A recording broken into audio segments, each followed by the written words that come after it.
राजस्थान विधानसभा के अंदर आपने मुझे हो गया प्रदेश में जनसंख्या की विस्फोटक स्थिति को देखते हुए विकास की योजनाओं पर प्रतिकूल असर पड़ने से राज्य सरकार जनसंख्या नियंत्रण हेतु एक नीति बनाकर कानून बनाए, ऐसा संकल्प प्रस्तुत करने के लिए मुझे आज्ञा प्रदान की। मैं आपका धन्यवाद करता हूं। माननीय सभापति महोदय, मेरा ये जो संकल्प था ये पिछले सत्र में 23 मार्च 2022 को श्लाघा के माध्यम से निकला था, लेकिन समय के अभाव के कारण इसको स्थगित किया। आज प्राइवेट मेंबर्स डे के दिन ये जो मुझे बोलने का अवसर दिया है, मैं जनसंख्या नियंत्रण के बारे में ज्यादा कुछ नहीं कहूंगा, लेकिन थोड़ी थोड़ी बातें करके मैं आंकड़ों के साथ मेरी बात को रखूंगा, क्योंकि वाकई सभापति महोदय देश की आबादी जो है, प्रदेश की आबादी है, उसमें जनसंख्या के कारण कितना बड़ा विस्फोट हो रहा है, जनसंख्या के कारण कितना दुष्परिणाम हो रहा है, उसके बारे में भी मैं सदन का ध्यान आकर्षित करना चाहूंगा, राजस्थान सरकार का ध्यान आकर्षित करना चाहूंगा। माननीय सभापति महोदय, किसी भी देश की या प्रदेश की विकास की रफ्तार के बारे में कल्पना करना, उसकी क्रियान्वित करना, कुछ ऐसे कानून होते हैं जिनको लाने की आवश्यकता होती है, चाहे वो समान नागरिक संहिता का कानून हो। जब तक ऐसे कानून देश प्रदेश में लागू नहीं होंगे, तब तक देश की प्रदेश की विकास की कल्पना नहीं की जा सकती है। और मैं इसलिए कह रहा हूं माननीय सभापति महोदय कि इस देश में आजादी के बाद में मुख्य रूप से कांग्रेस और भारतीय जनता पार्टी की सरकार ने शासन किया, और मैं याद दिलाना चाहूंगा कुछ ऐसे कानून के बारे में, जब देश के सर्वोच्च पद पर बैठा हुआ व्यक्ति अगर ये कहे कि इस देश के प्राकृतिक संसाधनों पर पहला हक मुस्लिमों का है। हम किसी पार्टी के विरोधी नहीं है, हम किसी दल के, किसी व्यक्ति के, किसी पंथ मजहब के विरोधी नहीं है, लेकिन देश की सर्वोच्च संस्था पर बैठा व्यक्ति अगर ये कहे और वो कांग्रेस का हो, उसकी मानसिकता का पता लगता है। और उसी समय यूपीए गवर्नमेंट के समय एक ऐसा कानून लाने की मंशा उस दौर में हुई जिस कानून का नाम था सांप्रदायिक लक्षित हिंसा अधिनियम। और उसकी बारीकियों में अगर आप लोग जाएंगे, पता चलेगा कि कितना घिनौना कानून उस समय की यूपीए गवर्नमेंट ने लाने का निश्चय किया, लेकिन देश की संसद में विपक्षी पार्टी होने के नाते भारतीय जनता पार्टी और एनडीए के सहयोगी दलों ने विरोध किया। उसके बाद में ये बिल तो नहीं आया, लेकिन उनका मानसिकता जो वो थी वो प्रदर्शित हो गई। और दूसरी तरफ आज देश के अंदर 2014 के बाद में जो राजनीतिक परिवर्तन आया है, और जब से देश के प्रधानमंत्री मोदी जी बने, उनका मूल भाव यह है कि वसुधैव कुटुंबकम, सबका साथ, सबका विकास, सबका प्रयास, ये मूल भावना अगर हो तो चाहे वो प्रधानमंत्री किसान सम्मान निधि हो, चाहे उज्ज्वला योजना हो, ना बिना किसी पंथ मजहब की भावनाओं के आधार पर दिया जाता है। वो इस देश को 140 करोड़ की आबादी को अपना परिवार मानते हैं, वो किसी धर्म विशेष को परिवार नहीं मानकर ना तुष्टीकरण की राजनीति के आधार पर काम करते हैं। ये देश के प्रधानमंत्री जी 2014 के बाद में आपने भी देखा, हमने भी सीखा है। और तो और माननीय सभापति महोदय, देश में जब आतंकवाद, उग्रवाद 1990 के दशक के आसपास में जब तेजी पर था, इसको मुस्लिम आतंकवाद कह सकते हैं, पाकिस्तान पर आतंकवाद कह सकते हैं। और 1990 में जब कश्मीर जो भारत का अंग था, धारा 370 35 के कारण जहां तिरंगा नहीं फहराया जा सकता था, वहां 24 जनवरी को वर्तमान प्रधानमंत्री नरेंद्र मोदी जी ने छाती ठोकर ऐलान किया कि 26 जनवरी को मैं इसी लाल चौक पर तिरंगा फहराऊंगा, और वो करके दिखाया। इससे पहले कितने लोग थे जिन्होंने 1990 के दशक में या इससे 2014 से पहले धारा 370 के रहते 35 के रहते हुए कश्मीर में तिरंगा फहराया था? नामुमकिन था। लेकिन आज जब राहुल गांधी जी भारत जोड़ो यात्रा में कश्मीर जाते हैं, तो खुले मैदान में आजादी के इस वातावरण में आराम से घूम के भी आते हैं, किसी प्रकार की समस्या नहीं होती है। ये वातावरण अगर किसी ने दिया है तो धारा 370 खत्म करने के बाद, 35 से खत्म करने के बाद में दिया है। और उसी के कारण देश का कोई भी नागरिक आज जम्मू कश्मीर में जा सकता है, और आप वहां जाके क्या बात करते हैं? अगर देश के अंदर कांग्रेस सत्ता में आई तो 370-35 को लागू करेंगे। और मैं इसलिए कह रहा हूं माननीय सभापति महोदय कि आज जनसंख्या नियंत्रण का कानून कितना जरूरी है, ये इस बात के लिए कि देश में प्रत्येक वर्ष 11 जुलाई को विश्व जनसंख्या दिवस मनाया जाता है, और इसलिए कि 11 जुलाई 1985 को विश्व की आबादी लगभग 5 अरब के करीब पहुंच गई, और उसी के कारण प्रत्येक वर्ष 11 जुलाई 1987 को यूएन ने तय किया कि विश्व के अंदर जनसंख्या दिवस मनाया जाएगा। और इसलिए कि माननीय सभापति महोदय, कि अगर हम लोग बात करें कि इसके कारण जो लोगों ने बातें करी कि विकास आधारित जनसंख्या नीति बनाने पर ही प्रदेश की जनसंख्या को स्थिर या नियंत्रित किया जा सकता है, और तो और माननीय सभापति महोदय, आज के समय में जनसंख्या कानून के कारण जितनी भी ये जो परेशानी हो रही है, इसके ऊपर लगाम लगाना आवश्यक होगा। और मैं इसलिए कह रहा हूं माननीय सभापति महोदय कि अगर हम तुलनात्मक अध्ययन करेंगे तो ये पाएंगे कि एक अनुमान के मुताबिक भारत की जनसंख्या 2017 में 1 अरब 34 करोड़ हो चुकी थी, और ये आंकड़ा पूरी दुनिया की आबादी का 17.86% है, और 2017 तक दुनिया की आबादी लगभग 7 अरब 51 करोड़, और आबादी के लिहाज से भारत दुनिया का सबसे बड़ा देश बनने वाला है। और इसके बाद जब चीन पहले स्थान पर है, और आने वाले कुछ समय में भारत चीन को पछाड़कर भी दुनिया के अंदर आबादी के मामले में पहले स्थान पर आ जाएगा। और माननीय सभापति महोदय, आजादी के बाद में देश के युवाओं की संख्या की अगर बात करें, एक रिपोर्ट कहती है, यूथ इन इंडिया 2017 की रिपोर्ट के मुताबिक देश में साल 1971 से 2011 के बीच युवाओं की आबादी 16.8 करोड़ से बढ़कर 42.2 करोड़ हो गई, यानी कुल आबादी का 34.8%। साल 2023 तक देश में युवाओं की तादाद लगभग अपनी आबादी का 32.6% हो जाएगी, और चीन के युवाओं की आबादी 22.31 से 10% ज्यादा हो जाएगी। ये तुलनात्मक अध्ययन भारत और चीन के बारे में कहने के लिए मैं निवेदन कर रहा हूं। और माननीय सभापति महोदय, चाहे वो हमारा प्रदेश हो चाहे देश हो, जब आबादी बढ़ती है तो उसके दुष्परिणाम भी होते हैं। पूरे विश्व में हर साल 8 करोड़ की जनसंख्या में वृद्धि होती है, जिसमें से 2 करोड़ की वृद्धि अकेले भारत में होती है, अर्थात पूरी दुनिया की कुल जनसंख्या वृद्धि का 1/4 हिस्सा अकेले भारत के हिस्से में आता है। भारत में प्रति मिनट 52 बच्चे पैदा होते हैं, और जनसंख्या की दृष्टि से भारत विश्व का दूसरा बड़ा देश बना हुआ है। और तो और माननीय सभापति महोदय, अगर बात करें विश्व की जनसंख्या की 2022 की, पूरे विश्व की जनसंख्या इस समय लगभग 790 करोड़ के करीब पहुंच चुकी है, मतलब 7.9 अरब। इसमें से केवल 2 देश, चीन और भारत की जनसंख्या की अगर हम बात करें तो ये दोनों की जनसंख्या मिलाकर, ये फरवरी 2022 तक का मैं बता रहा हूं, 280 करोड़ के करीब हो गई, जो विश्व की जनसंख्या का 36.17% है। और इसीलिए यूनाइटेड नेशन ने 1989 से प्रत्येक 11 जुलाई को विश्व जनसंख्या दिवस मनाने का निर्णय किया। और माननीय सभापति महोदय, विश्व की जनसंख्या 7.9 अरब, भारत की लगभग 140 करोड़, और राजस्थान की अगर बात करें तो लगभग 8 करोड़ की आबादी इस समय राजस्थान की है।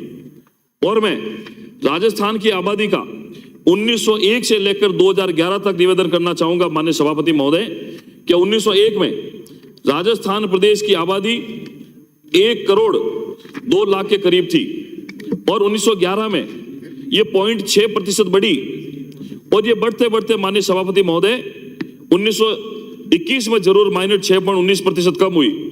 उसके बाद 1931 में 14.14% की बढ़ोतरी, 1941 में 18.1% की बढ़ोतरी, 1951 में 15.20% की बढ़ोतरी, 1961 में 26.20% की बढ़ोतरी, 1971 में 27.83% की बढ़ोतरी, 1981 में जब मेरा जन्म हुआ उस समय राजस्थान की आबादी में लगभग 32.97% की बढ़ोतरी, 1991 में यह बढ़कर 28.44% के साथ बढ़ोतरी हुई, 2001 में 28.41%, और 2011 में माननीय सभापति महोदय 21.31% की बढ़ोतरी हुई है। और ये बढ़ोतरी देखिए 1 करोड़ 2 लाख से बढ़कर आज राजस्थान की आबादी लगभग 8 करोड़ के करीब हो गई है। ये राजस्थान की बढ़ती हुई आबादी चिंता का विषय हम सबके लिए होना चाहिए। और माननीय सभापति महोदय, अगर पूरे विश्व की अगर हम लोग बात करें, चीन 143 करोड़ 94 लाख जनसंख्या के आधार पर विश्व की जनसंख्या का 18.47%। दूसरे नंबर पर भारत लगभग 140 करोड़ 17.80%। संयुक्त राज्य अमेरिका 33 करोड़ 10 लाख 4.5%। इंडोनेशिया 27 करोड़ 35 लाख 3.51%। और पाकिस्तान लगभग 23 करोड़ 2.83% की आबादी के साथ में विश्व में अग्रणी भूमिका निभाने को तैयार है। और माननीय सभापति महोदय, ये बढ़ती हुई आबादी देश के लिए चिंता का विषय होना चाहिए, क्योंकि जब 1947 में देश आजाद हुआ उस समय भारत की आजाद आबादी जनसंख्या लगभग 37.6 करोड़ थी, जो आज की तारीख में बढ़कर लगभग 140 करोड़ के करीब हो गई है। और आने वाले समय में हम विश्व में सबसे बड़े आबादी के देश के रूप में हो जाएंगे। और माननीय सभापति महोदय, 10 साल पहले जब 2011 की जनगणना हुई उस समय भारत की आबादी 121 करोड़ के पार थी, और आज जब 2022-23 के अंदर हम लोग हैं, ये जनसंख्या बढ़कर 140 करोड़ के करीब हो गई है। और भारत के प्रमुख धर्मों के बारे में अगर हम लोग बात करें जनसंख्या की आबादी का, तो 1951 के करीब भारत में हिंदू आबादी 82.1% थी, मतलब 30.6 करोड़। उस समय मुस्लिम आबादी 9.49%, लगभग 3.54 करोड़। और ईसाई 2.3% के साथ में 43 लाख, सिख 1.89%, बुद्ध 0.74% और जैन 0.46 के साथ में। और माननीय सभापति महोदय, विभाजन से पहले भारत में आबादी का लगभग 66% हिंदू समुदाय निवास करता था। और तो और माननीय सभापति महोदय, आबादी बढ़ने के साथ में मुस्लिम समुदाय की आबादी में भी बहुत तीव्र गति से वृद्धि हुई है। 1947 के विभाजन के बाद देश में जो मुस्लिम आबादी का लगभग 10% थी, ये वर्तमान भारत में मुस्लिम आबादी बढ़कर लगभग 15% से 17% हो गई है। 1 अरब 40 करोड़ की जनसंख्या भारत की है। यहां हर साल 17.64% की दर से जनसंख्या में बढ़ोतरी हो रही है, जो पहले 10 साल में 21.54% थी। और आजादी के बाद जो बदलाव हुआ कि 1947 में बंटवारे के बाद से लेकर अब तक भारत की जनसंख्या 3 गुनी से ज्यादा बढ़ गई है। और 1951 की जनसंख्या जो 36 करोड़ थी, आज बढ़कर लगभग 1 करोड़ 40 लाख हो गई है। और मैंने ये आंकड़ा इसलिए दिया माननीय सभापति महोदय कि प्रदेश में मुस्लिम आबादी जिस अनुपात में बढ़ रही है, वहां एक विचारक ने अपने बहुत अच्छी बात कही है। उन्होंने कहा कि जनसंख्या नियंत्रण बिल जब भी कोई पार्टी करती है, जब भी कोई सरकार करती है, तो वहां उनको जनसंख्या नियंत्रण का विरोध मुसलमानों के खिलाफ साजिश बताकर इसके खिलाफ में वातावरण पैदा किया जाता है। और मैं इस बात पर निवेदन करना चाहूंगा कि आज हम उस भयानक साजिश की ओर जा रहे हैं जो इस देश के करोड़ों मुस्लिम भाइयों के प्रति दशकों से रची जा रही है, और जिसकी वजह से हमें ऐसा दिखाई देता है कि आम मुसलमान जनसंख्या नियंत्रित करने के पक्ष में नहीं है, जबकि हकीकत में ऐसा नहीं है। कुछ ऐसे लोग जो राजनीतिक विचारधारा के लोग हैं, जिनको भारत में हिंदू मुसलमान दिखाई देता है, जो मुस्लिमों को काम में लेते हैं, वोट बैंक के आधार पर उनका शोषण करते हैं, तुष्टीकरण की राजनीति करते हैं, उनको कहीं ना कहीं डर है कि जब तक मुस्लिमों के साथ खड़े नहीं होंगे तब तक हमें वोट नहीं मिलेगा। असलियत क्या होती है बताते नहीं है। इसलिए मैं निवेदन करूंगा कि माननीय सभापति महोदय कि दरअसल देश के अंदर कई ऐसे राजनीतिक, सामाजिक और धार्मिक संगठन हैं जो मुसलमान भाइयों बहनों में असुरक्षा की भावना को भर के, उनकी भावनाओं का दोहन करके, उन्हें मुख्य धारा से काटे रखते हुए इन्हें भीड़ और वोट बैंक की तरह इस्तेमाल करना चाहते हैं, ताकि उनके नाम पर उनकी दुकानदारी और मठाधीश चलती रहे। इसलिए जब भी कोई इस देश में जनसंख्या नियंत्रित करने की बात करता है तो सबसे पहले मुसलमानों को डराया जाता है, जनसंख्या नियंत्रण को गैर इस्लामिक बताया जाता है, और जोर शोर से चेतावनी दी जाती है कि देश के मुसलमान जनसंख्या नियंत्रित करने के लिए बनाए गए किसी भी कानून को नहीं मानेंगे। जबकि सच्चाई यह है कि आज इस देश में जनसंख्या नियंत्रण के उपायों को अपनाने की सबसे ज्यादा जरूरत हमारे मुसलमान भाइयों बहनों को है, क्योंकि जनसंख्या विस्फोट में सबसे ज्यादा घायल कोई समुदाय है तो मुस्लिम समुदाय है। और मैं कहूंगा इसलिए कि माननीय सभापति महोदय, मुसलमानों की सामाजिक, आर्थिक, शैक्षणिक स्थिति के लिए बनाई गई सच्चर कमेटी की रिपोर्ट के मुताबिक अन्य सामाजिक धार्मिक श्रेणियों के बच्चों की तुलना में एक मुसलमान बच्चे के कम वजन, कम लंबाई होने का अधिक खतरा होता है। साथ ही मुसलमान बच्चों में अन्य हिंदू बच्चों की अपेक्षा कुपोषण का ज्यादा खतरा रहता है। 2011 की जनगणना के मुताबिक देश में सबसे अधिक निरक्षरता मुसलमानों में रही, जहां जेएनयू में केवल 13.57%, ईसाइयों में 25.65%, बौद्ध समुदाय में 28.16%, सिखों में 32.49%, हिंदुओं में 36.39% लोग निरक्षर थे। वहीं मुसलमानों में यह निरक्षरता प्रतिशत बढ़कर 42.72% था, जो देश में सबसे ज्यादा था। औरतों और महिला साक्षरता के लिहाज से भी भारत में मुस्लिम समुदाय की बहनें सबसे पिछड़ी हुई है, जिनका प्रतिशत 48.1% है। माननीय सभापति महोदय, और नेशनल सैंपल सर्वे 2009-10 के आंकड़ों के मुताबिक सभी धार्मिक समुदाय के बीच सबसे ज्यादा गरीबी मुसलमानों के अंदर ही देखी जा रही है। और जिन राज्यों में मुस्लिम समुदाय की अच्छी खासी आबादी है, वहां भी ये जो अन्य समुदाय की तुलना में स्थिति है वो बहुत खराब है। सच्चर कमेटी की रिपोर्ट के मुताबिक पश्चिम बंगाल में 25% से अधिक मुस्लिम है, लेकिन सरकारी नौकरियों में उनकी भागीदारी केवल 4.7% पाई गई है। इसी तरह असम में मुस्लिम आबादी 30% है, 30% अधिक है, लेकिन सरकारी नौकरियों में उनकी भागीदारी महज 11% के आसपास है। और माननीय सभापति महोदय, मैं इसलिए कह रहा हूं कि जिन मुस्लिम समुदाय को जनसंख्या नियंत्रण के बारे में जो नीति अगर कभी बनाई, जो उनको परेशान किया जाता है, उनके बीच में डर की भावना पैदा की जाती है, ये आंकड़े में इसलिए मैं रख रहा हूं ताकि सदन को पता लगे, इस प्रदेश को पता लगे कि जनसंख्या नियंत्रण का कानून बनाया जाना कितना आवश्यक है। और तो और माननीय सभापति महोदय, जनसंख्या नियंत्रण के कानून बन जाने से आखिर में मुसलमानों की जनसंख्या बढ़ने से समुदाय तो कोई नुकसान होगा या नहीं होगा, ये कहना तो ठीक नहीं है, लेकिन सच्चाई ये होगी कि जनसंख्या महाविस्फोट खुद मुस्लिम समुदाय को ही सबसे ज्यादा नुकसानदेह होगा। ये आज मैं सदन के माध्यम से कहना चाहता हूं। और माननीय सभापति महोदय, हर 10 सालों के बाद में देश के अंदर जनगणना होती है, और 2021 की जनगणना इसलिए नहीं हो पाई क्योंकि बीच में 2021 के अंदर जो कोविड की महामारी आई, उसके बाद में 21 के बाद में ये जनगणना हुई नहीं है।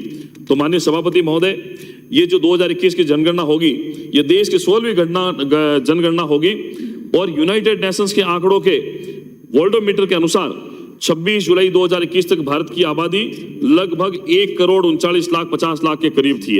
और भारत में सबसे ज्यादा आबादी वाला स्टेट अगर कोई है उत्तर प्रदेश, और दूसरे स्थान पर महाराष्ट्र है। और माननीय सभापति महोदय, कोविड के चलते 2021 की जनगणना में देरी हुई, कोई कहने की आवश्यकता नहीं। और भारत में इस जनसंख्या विस्फोट के कारण भारत देश में प्रति व्यक्ति औसत आयु 28.4 वर्ष। ये इसलिए कि जब बढ़ती हुई जनसंख्या होगी, बहुत सारी परेशानी आएगी, पौष्टिक आहार का अभाव होगा, भोजन के लिए वो जो पौष्टिकता मिलनी चाहिए, प्रोटीन्स, वो नहीं मिलेंगे। और तो और माननीय सभापति महोदय, राजस्थान की धार्मिक जनसंख्या के आंकड़ों पर अगर हम लोग नजर डालें तो 2011 की जनगणना के अनुसार राजस्थान में सर्वाधिक जनसंख्या हिंदू समुदाय की थी, और उसके बाद में बहुत मुस्लिम समुदाय की। हिंदू 88.49%, मुस्लिम 9.7%, सिख 1.27%, ईसाई 0.14%, बौद्ध 0.02%, जैन 0.91% और अन्य 0.01 के साथ में ये राजस्थान की धार्मिक जनसंख्या का आंकड़ा मैं आपके सामने निवेदन करता हूं। और माननीय सभापति महोदय, राजस्थान की अगर हम लोग बात करें तो राजस्थान में सबसे अधिक जनसंख्या वाला जिला जयपुर प्रथम स्थान पर 11 की जनगणना के अनुसार लगभग 66,26,000 के करीब जनसंख्या जयपुर की। और राजस्थान में सबसे कम जनसंख्या वाला जिला जैसलमेर, और सबसे अधिक लिंग अनुपात वाला जिला डूंगरपुर, कम लिंग अनुपात वाला जिला धौलपुर, सबसे अधिक साक्षरता वाला जिला कोटा, सबसे कम साक्षरता वाला जिला जालोर। और माननीय सभापति महोदय, आंकड़ों से निकलकर अगर हम लोग बात करें तो जनसंख्या वृद्धि के प्रमुख निहितार्थ युवा आबादी के लिए होंगे, जो भविष्य में संसाधनों की कमी की स्थिति का सामना करेंगे। जनसंख्या वृद्धि गरीबी, भूखमरी और कुपोषण की समस्या को प्रभावी ढंग से संबोधित करने और स्वास्थ्य और शिक्षा की बेहतर गुणवत्ता प्रदान करने में बाधा के रूप में कार्य कर रही है। भारत में जनसंख्या वृद्धि सस्टेनेबल डेवलपमेंट गोल्स 1, 2, 3 और 4 पर प्रतिकूल प्रभाव डालेगी। हाल ही में CMIE centre for monitoring Indian economy, एक निजी संगठन द्वारा 1 जनवरी 2023 को जारी आंकड़े के अनुसार राजस्थान, जम्मू कश्मीर, हरियाणा भारत में सबसे अधिक बेरोजगारी वाले राज्य हैं। CMI के अनुसार राजस्थान की बेरोजगारी दर 28.5% है, और इसका सबसे प्रमुख कारण अगर कोई है तो जनसंख्या की तीव्र गति से बढ़ती हुई रफ्तार है, वो है। और भारत की जनसंख्या समान रूप से नहीं बढ़ रही है। NFHS इंगित करता है कि कुल प्रजनन दर TFR विभिन्न वेल्थ क्वांटाइन के महत्वपूर्ण रूप से विभिन्न प्रकार की होती है। और मैं निवेदन करना चाहूंगा माननीय सभापति महोदय, जो इस समाज में, जो प्रदेश में जो सबसे गरीब वेल्थ क्वांटाइन का है, TFR प्रति महिला 3.2 बच्चे, दूसरे सबसे कम में 2.5 बच्चों का टीएफआर, और जो सबसे अधिक पैसे वाले हैं उनमें टीएफआर प्रति महिला 1.5 बच्चे। ये जो मैं बता रहा हूं आपको, इससे पता चलता है कि आबादी के बढ़ते हुए हिसाब से और जनसंख्या वृद्धि के कारण समाज के आर्थिक रूप से कमजोर वर्गों में जनसंख्या वृद्धि सबसे ज्यादा अधिक होती है। और जनसंख्या नियंत्रण में पुरुषों की भागीदारी बढ़ाने की आवश्यकता है, अन्यथा परिवार नियोजन का भार महिलाओं पर होता है, सारा बोझ महिलाओं पर आ जाता है। सरकारी आंकड़ों से पता चलता है कि महिला नसबंदी की दर लगभग 38% है, जबकि पुरुष नसबंदी का जो आंकड़ा है 0.3% है। भारत दुनिया में कुल भूमि का केवल 2.4% साझा करता है, जबकि दुनिया के 17% और 15% मानव और पशुधन आबादी का बोझ वहन करता है। मानव जनसंख्या में वृद्धि से प्राकृतिक संसाधनों की मांग में वृद्धि होती है। और तो और जनसंख्या जब बढ़ेगी तो इसके बारे में अलग अलग लोगों की अलग अलग राय है। प्रथम, भारत चीन से आगे निकलेगा। 2027 तक भारत को सबसे अधिक आबादी वाला देश बनने के लिए चीन से आगे निकलने से कोई नहीं रोक सकता, जिस रफ्तार से ये जनसंख्या बढ़ रही है। जनसंख्या की लाभांश को पुनः प्राप्त करने के दरवाजे 2061 में बंद हो जाएंगे। और तो और माननीय सभापति महोदय, भारत में बुजुर्ग जनसंख्या का आकार और प्रतिशत बढ़ रहा है। 2001 में 77 मिलियन से 2011 में 104 मिलियन, 2050 तक बुजुर्गों की आबादी का 3 गुना बढ़कर 300 मिलियन, मतलब देश की आबादी का 20% तक बुजुर्गों की आबादी बढ़ने की पहुंचने की संभावना है। और माननीय सभापति महोदय, जनसंख्या विस्फोट की समस्या से जूझता प्रदेश और देश, इसके बारे में कहने की ज्यादा कोई आवश्यकता नहीं है। लगभग प्रदेश की और देश की आबादी का 42% जनसंख्या गरीबी रेखा से नीचे जीवन यापन कर रही है। ये बढ़ते हुए देश की आबादी का दुष्परिणाम है। और माननीय सभापति महोदय, जनसंख्या नियंत्रण कानून बनाने में एक एक दिन की देरी भारत के लिए कितना विस्फोटक होती है, उसके बारे में मैं आपसे निवेदन करना चाहूंगा माननीय सभापति महोदय, कि भारत में इस वक्त दुनिया की करीब 17.5% आबादी है, लेकिन उसके पास दुनिया का केवल 2% भूभाग। अर्थव्यवस्था विश्व की अर्थव्यवस्था की केवल 0.03% है, और आबादी के मामले में हम विश्व में सबसे ऊंचे पायदान में दूसरे नंबर पर हैं। हो सकता है 2027 में हम पहले नंबर पे आ जाएंगे, लेकिन ये तुलना में इसलिए कर रहा हूं, इसके दुष्परिणाम के बारे में आप और हम सबको चिंता करने की आवश्यकता है। यानी मैंने जो आंकड़ा बताया उसके मुताबिक दुनिया का हर छठा आदमी भारतीय है, लेकिन उसके हिस्से में दुनिया की जमीन का 50वां टुकड़ा है और 3.333 रुपया ही इस प्रत्येक हिंदुस्तानी के हिस्से में आता है। इसका मतलब यह हुआ कि चाहे हम हमारी आमदनी को दुगनी कर लें, चौगुनी कर लें, बाकी दुनिया के मुकाबले हम गरीब ही बने रहेंगे। और इसलिए इस पर नियंत्रण करने की आवश्यकता है। और भारत में बढ़ती आबादी, राजस्थान प्रदेश में बढ़ती आबादी, ये अलग अलग चुनौतियों का विषय है माननीय सभापति महोदय। प्रति व्यक्ति प्राकृतिक संसाधनों में गिरावट आ रही है, खेती किसानी पर बढ़ता हुआ दबाव है, जल भूजल, नदियों तालाबों का जल, मिट्टी और वायु की गुणवत्ता में गिरावट, खाने पीने की चीजों में बढ़ती मिलावट, स्वास्थ्य सुरक्षा पर बढ़ता खतरा, शिक्षा और स्वास्थ्य जैसी अनिवार्य आवश्यकताओं के क्षेत्र में माफियाओं का बढ़ता प्रकोप, बेरोजगारी का बढ़ता संकट, कानून व्यवस्था की बढ़ती दिक्कतें, नक्सलवाद, माओवाद और आतंकवाद जैसे हिंसक विचारों को खाद्य पानी मिलने जैसी सुविधा भी बढ़ते जनसंख्या के कारण हो रही है। बढ़ते जनसांख्यिकी, डेमोग्राफी का संतुलन की वजह से बढ़ता सांप्रदायिक मनमुटाव, आरक्षण और विशेष दर्जे की मांग को लेकर बढ़ती हिंसा और छीना-झपटी और विभिन्न राज्यों के बीच संसाधनों के बंटवारे को लेकर तनाव और रस्साकसी, ये बहुत बड़ी समस्या जो है माननीय सभापति महोदय, इस बढ़ती हुई जनसंख्या के कारण आप और हम सबके सामने। और मैं कोट करूंगा कि 15 अगस्त 2019 को देश के यशस्वी प्रधानमंत्री आदरणीय नरेंद्र मोदी जी ने उस लाल किले की ऐतिहासिक प्राचीर से जब देश को संबोधित किया, उन्होंने भी कहा कि छोटा परिवार भी सच्ची देशभक्ति का परिचायक होता है। बड़ा परिवार देश में असंतुलन पैदा करता है, देश में बहुत सारी दिक्कतें पैदा करता है, लेकिन स्वतंत्रता दिवस के पावन पर्व पर लाल किले की प्राचीर से देश को संबोधित करते हुए देश के प्रधानमंत्री जनसंख्या विस्फोटक की ज्वलंत सामयिक समस्या पर चिंता जाहिर करते हैं, तो मुझे लगता है आप हम सबको समझने की आवश्यकता है। जनसंख्या विस्फोट की भयानक समस्या के प्रति आगाह करते हुए संयुक्त राष्ट्र की रिपोर्ट में बताया गया है कि वर्ष 2027 तक जनसंख्या के मामले में भारत चीन को पीछे छोड़कर प्रथम स्थान पर आएगा। प्रधानमंत्री ने भी देशवासियों को बताया कि छोटा परिवार रखना भी सच्ची देशभक्ति है तथा ऐसा करने वाले व्यक्ति सम्मान के पात्र हैं।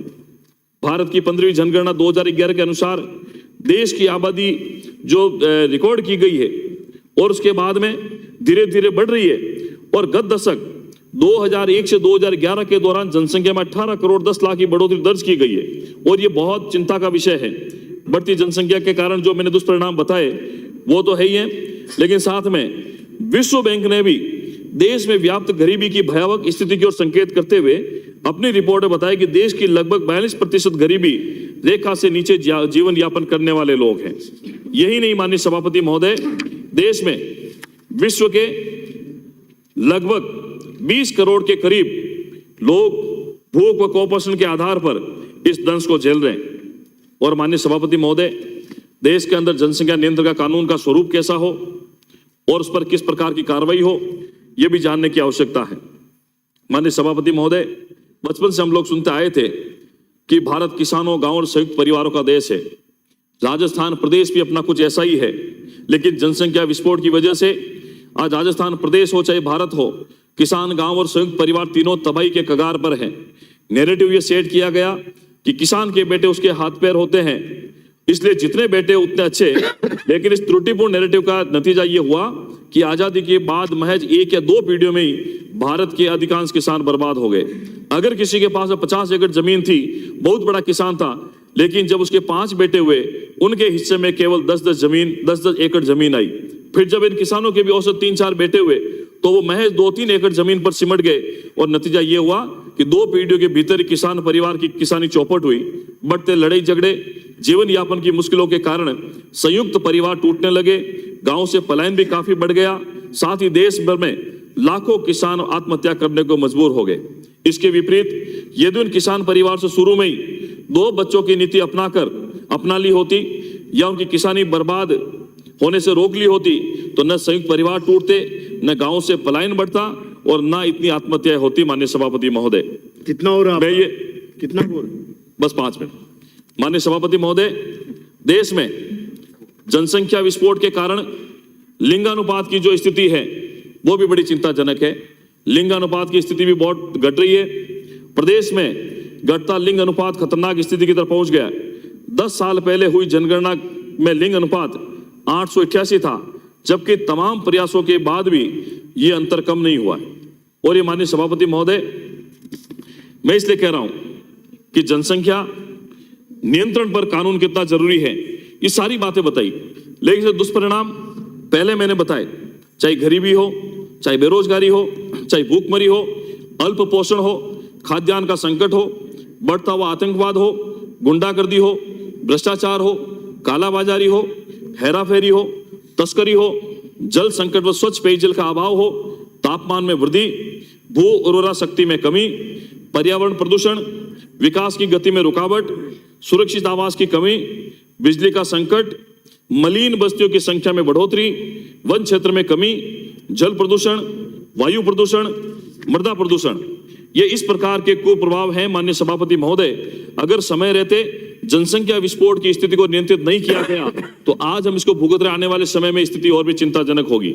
और माननीय सभापति महोदय, मैं इसलिए कह रहा हूं कि अधिक जनसंख्या अथवा जनसंख्या में तीव्र वृद्धि संविधान प्रदत्त मौलिक अधिकार का उल्लंघन है। अधिक जनसंख्या अनुच्छेद 21 के तहत जीवन जीने के अधिकार का उल्लंघन करती है। स्वच्छ हवा के अधिकार, पीने के पानी का अधिकार, स्वास्थ्य के अधिकार, नींद के अधिकार और शिक्षा के अधिकार में बाधा है। उच्चतम न्यायालय, माननीय उच्चतम न्यायालय के पूर्व मुख्य न्यायाधीश MN वेंकटचलैया जी की अध्यक्षता में तत्कालीन प्रधानमंत्री अटल बिहारी वाजपेयी जी ने वर्ष 2000 में संविधान समीक्षा आयोग बनाया था। इस आयोग ने जनसंख्या नियंत्रण हेतु संविधान संशोधन की सिफारिश की थी और अब मुझे लगता है कि समय आ गया, जनसंख्या पर समुचित नियंत्रण हेतु भारतीय संविधान में संशोधन किया जाना चाहिए। नीति निर्देशक तत्व के अंतर्गत नया अनुच्छेद जोड़कर सभी सरकारों के लिए जनसंख्या नियंत्रण प्रयास करना एक दायित्व होना चाहिए। मेरा तो सुझाव है माननीय सभापति महोदय, अनुच्छेद 47 के नीचे 47A नामक अनुच्छेद जोड़ा जा सकता है, वैसे भी अनुच्छेद 47 लोगों के पोषाहार स्तर तथा जीवन स्तर को ऊंचा करने से संबंधित है। इस संदर्भ में मेरा एक और सुझाव है, हमें संविधान में संशोधन कर भाग 4(a) के अनुच्छेद 51(a) में एक नया कर्तव्य जोड़ना चाहिए, जिसमें सभी नागरिकों का यह कर्तव्य हो कि वे जनसंख्या नियंत्रण हेतु सरकारी नीति का पालन करेंगे। और माननीय सभापति महोदय, मैं निवेदन करूंगा कि जनसंख्या नियंत्रण कानून बनाकर एक ऐसी नीति बनाई जाए, ऐसा राजस्थान एक कानून बनाए जिसमें जनसंख्या नियंत्रण के अंदर पॉलिसी लाई जाए, जहां आगे चलकर इस भयंकर विस्फोट की समस्या को रोका जा सके। माननीय सभापति महोदय, शिक्षा, सरकारी नौकरी से 2 से अधिक बच्चे होने पर शिक्षा, सरकारी नौकरी से वंचित हो, चिकित्सा के अंदर किसी प्रकार की उनको सुविधा नहीं मिले, ये जो आप चिरंजीवी की बात करते हैं, माननीय सभापति महोदय, जब तक सख्त कानून इस जनसंख्या नियंत्रण पर नहीं बनेगा, एक सख्त पॉलिसी नहीं बनेगी, तब तक ये दुष्परिणाम हमारे बीच में होते रहेंगे और राजस्थान प्रदेश हमारा पिछड़ता जाएगा। और मैं तो इतना कहूंगा, माननीय सभापति महोदय, एक पॉलिसी बनाकर जो नियम बनाया जाए, 2 से अधिक बच्चे अगर जिस परिवार के होंगे उसको चुनाव में मतदान से वंचित करने के लिए भी एक पॉलिसी बनाई जाए। और तो और गैस सिलेंडर उसको बंद किया जाए, प्रधानमंत्री आवास मिलता है उसको बंद किया जाए, शौचालय योजना उसको बंद की जाए, और ये जो राशन सामग्री मिलती है राजकीय सुविधा के रूप में उस पर भी बैन लगे, बिजली व पानी जो कनेक्शन है सरकारी उस पर भी प्रतिबंध लगे, और पेट्रोल डीजल जो आवागमन के लिए जरूरी है उन पर भी पाबंदी लगाई जाए, बैंकिंग सुविधा जो है उस पर पाबंदी लगाई जाए। और मेरा माननीय सभापति महोदय निवेदन है, इसके साथ भी अन्य ऐसे सख्त कानून बनाए जाए जिससे इस देश का, प्रदेश का प्रत्येक व्यक्ति इस बात के लिए अपने आप को तैयार कर ले कि नहीं, अगर मुझे जनसंख्या नियंत्रण पॉलिसी जो कानून बनेगा राजस्थान का और भारत देश का, उसमें मुझे इसका सख्ती से पालना करनी पड़ेगी। और माननीय सभापति महोदय, मैं तो इतना ही कहूंगा कि संपूर्ण देश के लिए जनसंख्या विस्फोट को रोकने के लिए राजस्थान विधानसभा का पवित्र सदन ये संकल्प पारित कर भारत सरकार को भेजे और खुद ही कानून बनाए कि प्रति परिवार माता पिता के अलावा सिर्फ 2 संतान का ही प्रावधान हो।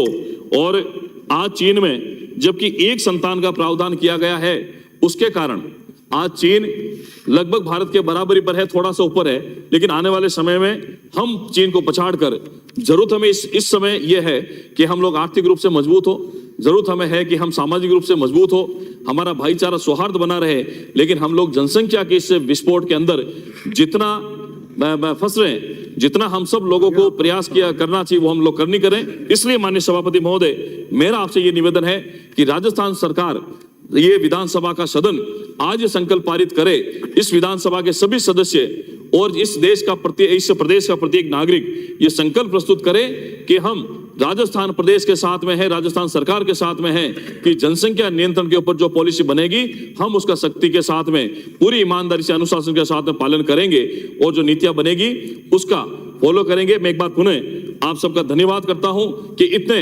महत्वपूर्ण विषय पर, चाहे हमारे विचारक हो, चाहे हमारे महापुरुष हो और देश के प्रधानमंत्री से लेकर जिन जिन लोगों ने इससे जनसंख्या विस्फोट अपने विचार व्यक्त किए, मुझे लगता है उस पर मंथन करने की आवश्यकता है, क्योंकि हम 21वीं सदी में आज एक ऐसे दौर में पहुंच गए जहां भारत विश्व के अग्रणी देशों में गिना जाता है, लेकिन जरूरत है कि जनसंख्या नियंत्रण पॉलिसी बनाकर हम उसका अनुपालन करें। बहुत बहुत धन्यवाद। जय हिंद, जय जय हिंदुस्तान। श्री राजेंद्र जी राठौर। अध्यक्ष महोदय।